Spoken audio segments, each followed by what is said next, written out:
परिसरात तुम्ही जर फिरला नसेल तर रटावेस महाविद्यालयामध्ये चक्कर करून जा. अनेक ठिकाणचे बोर्ड्स लावलेले आहेत आणि त्या बोर्ड्सवर महाविद्यालयामध्ये आपला पाल्य वावरताना कोणकोणती काळजी घ्यायला पाहिजे, त्याचं वर्तन कसं असायला पाहिजे याविषयी नियम सांगितलेले आहेत. महाविद्यालयाचा एक निश्चित निर्धारित पोशाख आहे, त्याला ओळखपत्र आहे. आपला विद्यार्थी गेटमध्ये आला पाहिजे. 8 वाजता वर्ग सुरू होतात, 12:30 पर्यंत हे वर्ग चालतात. म्हणून हे सर्व चालताना संख्या खूप आहे. तुमचे पाल्य ज्या ठिकाणी प्रवेश घेतले त्या शैक्षणिक कनिष्ठ महाविद्यालयाची विद्यार्थी संख्या जवळपास 1,500 आहे. म्हणून तुमच्या पाल्याचा लागल असं जर वर्तन होत असेल तर ते वर्तन या महाविद्यालयामध्ये पकडून घेतलं जात नाही. हे तुम्हाला पहिल्यांदा निदर्शनास आणून घेतलं. महाविद्यालयामध्ये नेहमीच त्रास होता. तुम्ही भविष्यात तो समाजात गेल्यानंतर तो चांगला सक्षम कसा होईल यासाठी आम्ही प्रयत्न करू. तुमच्या सहकार्याची आम्हाला अतिशय आवश्यकता आहे. मी अधिक वेळ घेणार नाही. पुन्हा एकदा सर्व पालकांचं, माता भगिनींचं मनपूर्वक महाविद्यालयाच्या आणि संस्थेच्या वतीनं मनपूर्वक स्वागत करतो. पाहुण्यांचं पुन्हा एकदा मनपूर्वक स्वागत करतो आणि माझं प्रास्ताविक या ठिकाणी थांबवतो. धन्यवाद सर. आजच्या या स्वागत कार्यक्रमाला लाभलेले प्रमुख अतिथी आणि मार्गदर्शक प्राध्यापक डॉक्टर हनुमंतराव मारुतीराव आहान सर, आपण एक क्रियाशील, प्रयोगशील, ग्रामप्रबोधक, तरुणांचे प्रेरणादायी, कुटुंब वात्सल्य, उत्साहवर्धक व्यक्तिमत्व आहात. ते आम्ही आपण लिहिलेल्या विविध पुस्तकातून जाणले आहे. एक सिद्धहस्त लेखक म्हणून, प्रेरणादायी साहित्यिक, शब्दांचे जादूगर, प्रभावी संपादक, विद्यार्थ्यांसाठी सकारात्मक ऊर्जा केंद्र म्हणून आम्ही आपल्याकडे पाहतो. विद्यार्थ्याचे कहकारी म्हणून समाजात वावरताना यशाचा कानमंत्र विद्यार्थ्यांना देणारे आपण एक आपल्या साहित्यातून फार मोठ्या प्रमाणात होत असताना आम्हाला दिसून येत आहे. हे सर्व करीत असताना इंदिरा गांधी महाविद्यालय नांदेड येथे आपण आपले ज्ञानदानाचे कार्य अविरत करत आहात. विद्यार्थी मित्र, आज अशा कृतीशील विद्यापीठास ऐकण्याची संधी आम्हाला आपणास मिळणार आहे. या संधीचा आपण पुरेपूर लाभ घ्यायचा आहे. मी माननीय डॉक्टर भोपाळे सर यांना विनंती करतो की त्यांनी आमच्या विद्यार्थ्यास मार्गदर्शन करावे. सीताराम गावंडे, कनिष्ठ महाविद्यालय उमरखेड येथील सर्व विद्यार्थी, प्राध्यापक आणि महाविद्यालयाचे प्राचार्य आणि मान्यवरांचं पहिल्यांदा मी स्वागत करते. प्राचार्य डॉक्टर कदम सरांनी मला आपल्या समोर उभं केलेलं आहे. त्यांचा हेतू हा आहे की आमच्या मुलांसाठी आम्ही हे भरारी हा कार्यक्रम घेतोय, त्यांच्यामध्ये भरारी घेण्यासाठी काय आवश्यक. लापसेटवाड सरांनी काही प्रेमाच्या गोष्टी, प्रेमळ गोष्टी सांगितल्या, तसं काही शिस्त, नियमही सांगितलेले आहेत. तर त्या सर्वांचा आपलं पालन करणारच आहात अशी अपेक्षा बाळगतो. आणि श्रद्धेय गोपिका बाई सीताराम गावंडे आणि म्हणजे तो संयमी नाही आणि ज्यांच्याकडे नियम नाही आणि संयम नाही त्यांच्या आयुष्यामध्ये प्रगती नाही. तुम्ही स्वतःला तपासून पाहिलं पाहिजे की तुमच्यामध्ये संयम आहे का आणि यशासाठी आवश्यक असणारे काही नियम लागतात ते तुमच्याकडे आहेत का. गाडी चालवताना सुद्धा आपल्याला नियम पाळावे लागतात. गाडीचे मी नियम पाळत नाही असं जसं म्हटलं तर चालत नाही, तसं बॉडीचे आणि माइंडचे काही नियम असतात ते सुद्धा तुम्हाला पाळावे लागतात. काही जण म्हणतात मन लागत नाही, काही मुली विचारतात, काही मुले विचारतात. हो ना, असं काही इथले मुलांनी विचारलं नाही, पण बहुतांशी मुलांचा हा प्रश्न असतो, सर मनच लागलं नाही, लागत नाही, अभ्यासात मन लागत नाही. अशा ठिकाणी मन लागलं पाहिजे ज्या ठिकाणी प्रगतीचे दार तुम्हाला खुले होणार. तुमच्या अशा ठिकाणी मन लागलेले आहेत, अधोगतीच्या दिशेनं चाललेल्या. आणि तुम्ही लक्षात ठेवा, वाहत जाण्याला पुरुषार्थ लागत नाही, पोहून जाण्यासाठी पुरुषार्थ. लक्षात आलं, हे वाक्य लक्षात ठेवा. वाहत वाहत जायला पुरुषार्थ लागत नाही, पोहून जायला पुरुषार्थ लागतो, क्षमता लागते, कौशल्य लागते, जिद्द लागते, संयम लागतो, वेदना सहन करण्याची तयारी लागते.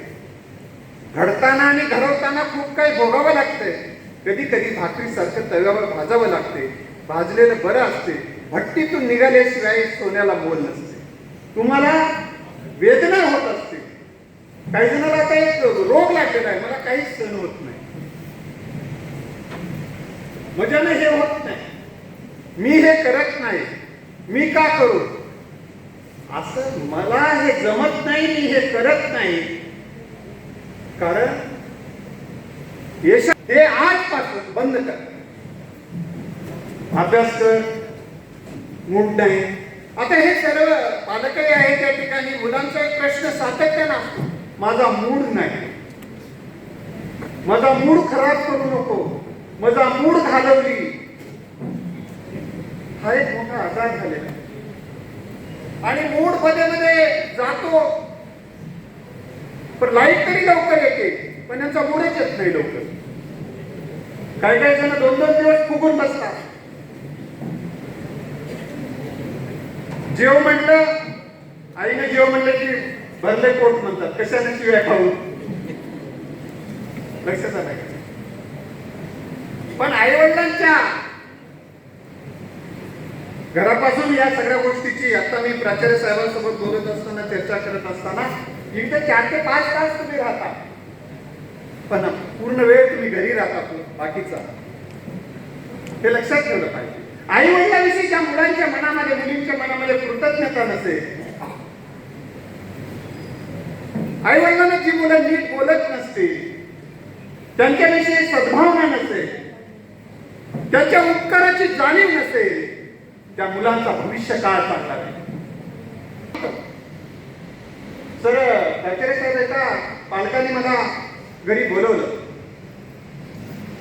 पण मग सर मी समोर असताना तो बोलणार नाही तुमच्याशी, फक्त मी घर दाखवतो. जाऊन माझ्याच्या जवळचे मित्र असल्यामुळे तुम्ही नवीन घरच घेतलं होतं, मी पहिल्यांदाच जात होतो. सर त्यांच्याशी थोडं गप्पा मारा म्हणले. त्या मुलाचा राग होता की माझ्या बापाने माझ्यासाठी काहीच केलं नाही, दुसऱ्याचे बाप बघा कसं किती करत. मी त्याला सहजच प्रश्न विचारला, हे घर कुणी बांधलं, म्हणजे त्याच्या प्रत्येक गोष्टी बापाने हे केलं नाही याची यादी होती मोठी. मी ते मला माहिती झालेलं होतं. मी सहज काही प्रश्न विचारले, तुम्ही स्वतःला ते प्रश्न विचारले, हे घर कुणी बांधलं. त्यांनी म्हणला पप्पाने. अरे वा, छान आहे म्हणलं. किती मुलांना घरच नाही म्हणलं. अनेक भिकाऱ्यांची मुलं रस्त्यावर असतात, पाऊस आला तर भटकतात, पाऊस आला तर रात्रभर तसंच कुडकुडत थांबावं लागतं. किती भाग्यवान असं म्हणलं, तुला निवारा नाही. त्याला काही प्रश्न विचारले आले, तुझ्या पोटात अन्न कोणाच्या कमाईचं आहे, तुझ्या अंगावरचे कपडे कोणाच्या कमाईचे आहे, तुझं शिक्षणाचा खर्च कोणाच्या कमाईचा आहे. सगळ्या प्रश्नाचे उत्तर देत असताना तो बाबाशिवाय दुसरं नाव घेत नव्हता, वडिलाशिवाय नाव घेत नव्हता. त्याच्या लक्षात आलं, अरे प्रोग्रामिंग त्याची चेंज होऊ लागली. जे नाहीचा पाडा तिथं होचा पाडा सुरू झाला. आपल्याला त्याचा डायरेक्शन चेंज करण्याची जी गरज आहे. हो ना म्हणत असेल तिथं त्याला हो म्हणायला शिकवलं पाहिजे. एकदा सकारात्मक मानसिकता झाली की मुलं चेंज होतात. तसं न म्हणता त्याला काय त्याच्याकडूनच वधून घेतलं पाहिजे की मला माझ्या आई वडिलांचे उपकार नाही. कृतज्ञते इतकी सुंदर गोष्ट जगात नाही मुलांना, कारण ह्या गोष्टी फार आवश्यक आहे. अनेक पालकांना तर आता असं वाटतं की माझा मुलगा नाही शिकला तरी चालेल सर, तो आमच्याशी माणुसकीनं वागावं, आमच्याशी प्रेमाने वागावं. ठीक आहे, आम्ही त्याचं पोट भरतो, त्याच्या पुढच्या पिढीचे पोट भरतो, परंतु केवळ तो माणुसकीनं वागावं, माणुसकीनं बोलावं, एवढी एक अपेक्षा. त्याचा अर्थ याचा अर्थ मी पर्सनल कोणाला बोलत नाही. पुढच्या विषयाला मी हात घालणार. एक मुलगा त्याच्या वडिलांना बोलायचाच नाही.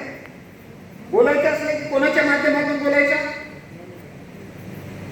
सर्वसाधारण मुलांना कोणाच्या, बाबाला न बोलणारे मुलं कोणाच्या माध्यमातून बोलतात? आईच्या माध्यमातून. पण ते तर जास्तच उद्धट होता, तुम्ही चांगले आहात. त्याला दे म्हणाव, त्याला पैसे दे म्हणाव, त्याला अमुक दे म्हणाव. बघा, तू बोल की बापू, मी त्याला बोलणार. हा, हे अशी भाषा. मग ते आई, ते माता त्या वडिलांना म्हणायची, अगं अहो त्याला असं असं लागते म्हणायला. मग ते वडील तिला म्हणायचे, तू थोबाड घेऊन समोर येतेस, त्याला येऊ दे समोर. त्यानं म्हणायचं मला बोल ना. बाप म्हणायचा, मग माझे पैसे चालतात तर त्याला माझ्यासोबत बोलायला काय चालत नाही. ती मुलगा इकडून वेदना आणि जनतेच्या वेदना कमी केल्या. आपल्याला अख्ख्या देशाच्या वेदना कमी करण्यासाठी त्यांनी स्वतःचा जीव धोक्यात घालून आयुष्यभर काम केलं. आपल्याला फक्त आपल्या आई वडिलांच्या जरी वेदना दूर करू शकला, त्यांना आपल्यामुळे वेदना दूर करता नाही आल्या त्यांच्या वैयक्तिक जीवनातल्या, तर किमान तुमच्यामुळे वेदना होणार नाही एवढी जरी शपथ घेतला तरी तुमच्या प्रगतीचं पहिलं पाऊल सुरुवात झालं असं समजायला. अभ्यासाचं सांगण्यासाठी, अभ्यास कसा करावा सांगण्यासाठी ChatGPT आहे तुमच्याकडे, पण जे हे सांगू शकत नाही ते आम्हाला सांगितलं पाहिजे. अभ्यासाचं नियोजन कसं करावं माझ्यापेक्षा तुम्ही आता विचारू शकता. ते मी जे AI सांगू शकत नाही, आर्टिफिशियल इंटेलिजन्स सांगू शकत नाही, कृत्रिम बुद्धिमत्ता सांगू शकत नाही, ते मी सांगण्याचा तुम्हाला प्रयत्न करा. तर मित्र, हा एक मुद्दा मी तुम्हाला मुद्दाम सांगितलं. कुटुंबातले, घरातले, आई वडिलांविषयी एक गोष्ट सांगणार होतो. एक मुलगा असाच बोलायचा नाही, चुकीच्या पद्धतीने माणूस वागतो. चांगले विचार स्वीकारला की चांगले मार्गाने वागतो, कारण कृतीचा आधार विचार आणि भावना असतात. तुम्ही विद्यार्थ्यांचे विचार बदलले पाहिजे, त्यांच्या भावना बदलल्या पाहिजे, त्यांच्या कल्पना बदलल्या पाहिजे आणि त्यांचा दृष्टिकोन बदलला पाहिजे. त्यांना सकारात्मक दृष्टिकोन विकसित करण्यासाठी आपण जाणीवपूर्वक प्रयत्न केला पाहिजे. त्याला चांगुलपणाची जाणीव करून दिली पाहिजे, त्याच्या क्षमतेची जाणीव करून दिली पाहिजे, त्यांच्या ताकदीची जाणीव करून दिली. आई मी आज बाबाला बोलतो आणि त्याने म्हणले, आई म्हणाली की बेटा तुझ्या बाबाला आता खूप ताप आलेला, आता झोपले, सकाळ बोल, काही हरकत नाही म्हणजे. सकाळ बोलण्यासाठी गेला, दार वाजवतो तर दार काही उघडत नव्हते, ढकलला आणि आत गेला. वडिलांच्या अंगावर असं सांगून घातलेलं होतं मुलांना. वडील बोलला तरी वडील काही त्याला बोलत नव्हते. त्याला वाटलं इतके दिवस झाले राग आलेला असेल म्हणून तो बोलत नसतो. वडील आपले त्या रागाने बोलत नसते म्हणून जवळ जाऊन असा हलत बघितला तरी बोलणार. अंगावरचा कपडा काढून बघितला तर त्यांचे वडील तेव्हा मेलेले होते, मृत्यू झालेला होता. म्हणून तो ढसा रडायला लागला. म्हणून मला हे सांगायचंय, जोपर्यंत आपले आई बाबा जवळचे नातेवाईक जोपर्यंत आहेत त्यांच्यासोबत प्रेमाने आपल्याला संवाद साधायला पाहिजे. संवादाचा पूल जेव्हा थांबला जातो, विसंवादाचा पूल जेव्हा निर्माण होतो, तेव्हा जीवनामध्ये दुःखाची गंगा सुरू होते. एकमेकाचं तोंड बघा वाटत नाही, असं काय मला घरी का वाटत नाही म्हणलं एकदा का घरी गेली मला त्याचे तोंडच बघा वाटणार. मग कोणाचे तोंड बघा वाटायले? ज्यांचे तोंड तुम्हाला बघा वाटतले त्या तोंडाने, त्या हाताने तुम्हाला काय दिलं हे स्वतःला विचार. आरची आणि परशा आवडते का मला सांग? आरची आणि परशाने काय तुझे काही टाळू मागली का? गाई केलं का? 9 महिने निघून दिवस तुला वाढवलं, घडवलं, डोळ्याचा दिवा हाताचा पाळणा घेऊन मोठं केलं? काहीच केलं नाही. ती माणसं व आपल्याला आवडायला लागली आणि ज्यांना आपल्यासाठी सर्वस्व दिलंय ती माणसं आपल्याला आवडत नसतील तर याच्यासारखं दुसरं आपलं काय असावं, याला काय म्हणावं? म्हणून जी माणसं का आवडू नये? का नाचेंगे, घुमेंगे, ऐश करेंगे और क्या असं म्हणण्यासाठी त्यांना पैसा मिळतो. हे वाक्य उच्चारण्यासाठी त्यांना पैसा मिळतो. पण माझा पोरगा नाचेंगे, घुमेंगे, फिरेंगे और क्या म्हणल्यामुळे माझ्या पोराचं आयुष्य उद्ध्वस्त होते. त्या दुःखाने आई-वडील रडतात. ते तुम्हाला हिरो वाटत नाही. जे खरे रिअल हिरो तुमच्या जीवनाला शिल्पकार आहे ते तुम्हाला जर रिअल हिरो वाटत नसतील आणि नाटकं करणारे, दारूच्या कुठल्या गोष्टीचा जाहिराती करून आयुष्यात दुसऱ्यांचा उद्ध्वस्त करणारे लोक तुम्हाला हिरो वाटत असतील, की तरुणांनी आता विचार करण्याची गरज आहे. ही आपल्याला आवडली पाहिजे. आता सातत्याने सांगत राहतात सर की असं वागा, तसं वागा, हे करा, ते करा. हे कशासाठी? त्यांच्या पगारामध्ये 1% वाढ होणार नाही एवढं ते चिडून बोलतात, रागावून बोलतात. नाही केलं तर काय?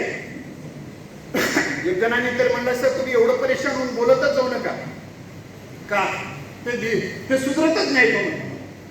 मग काय करायचं?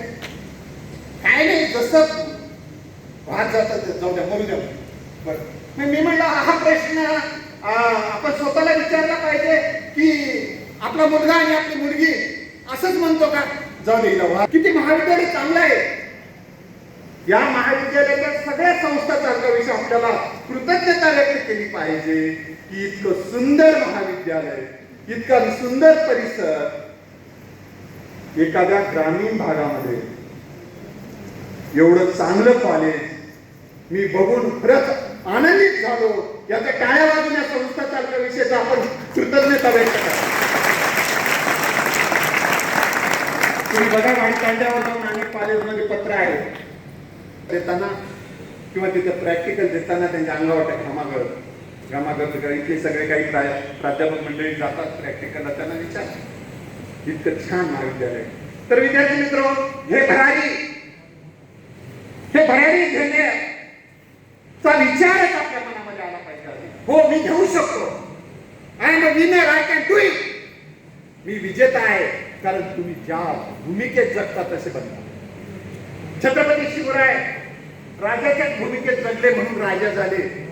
ते काय असं म्हणाले की आपण गरीब माणसं, त्यांचे माणसं लई खुपले आहेत, आपल्याला कुठं ते वाचू देतात काय, मारून टाकतील, असं काय विचार केला? पहिल्यांदा मी भरारी घेऊ शकतो हा विचार तुमच्या मनामध्ये ठामपणे बसवा. माझ्यामध्ये क्षमता आहे, माझ्यामध्ये कौशल्य आहे, माझ्यामध्ये शांतपणा आहे, याचा वापर करून मिळालेल्या संधीचा सदुपयोग करून. तुम्हाला माहिती आहे, आता सर सांगत होते वेटिंगवर अनेक पोरं आहेत ज्यांना त्यांचा नंबर लागला नाही, तुम्हाला प्रवेश मिळाला.